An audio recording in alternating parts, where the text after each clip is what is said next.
வாழைக்காய் வறுவல் எப்படி செய்யலான்னு பார்க்கலாம். 1 டேபிள் ஸ்பூன் நல்லெண்ணெய் சேர்த்துக்கோங்க. கடுகு உளுந்த பருப்பு நல்லா பொரிஞ்சதுக்கப்புறம் கொஞ்சமாக கறி லீஃப் சேர்த்து ஒரு பெரிய வெங்காயம் வந்து குட்டி குட்டியாக சாப் பண்ணி அதையும் சேர்த்துக்கிறேன். ஆனியன் நல்லா வதங்கினதுக்கப்புறம் கொஞ்சமாக ஜிஞ்சர் கார்லிக் பேஸ்ட்டு சேர்த்துருக்கேன். அதோட ரா ஸ்மெல் போனதுக்கப்புறம் ஒரு மீடியம் சைஸ் தக்காளியில் ஆஃப் மட்டும் சேர்த்துருக்கேன். அதை நல்லா வதக்கி விட்டுக்கோங்க. வெங்காயம் தக்காளி ஓரளவு குக் ஆனதுக்கப்புறம் ஸ்பைஸ் பவுட்ரு வந்து சேர்த்துக்கோங்க. மிளகாய்த்தூள், மல்லித்தூள், கரம் மசாலா 3லுமே 1 டேபிள் ஸ்பூன் சேர்த்துக்கோங்க. அது கரிஞ்சிராமல் இருக்கிறதுக்கு ஒரு கொஞ்சமாக தண்ணி சேர்த்து நல்லா மிக்ஸ் பண்ணி எடுத்து வச்சுக்கோங்க.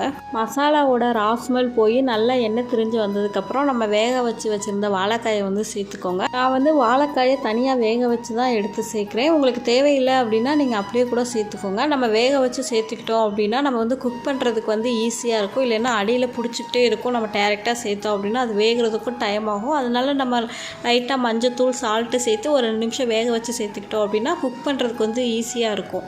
ட்ரை பண்ணி பாருங்கள்.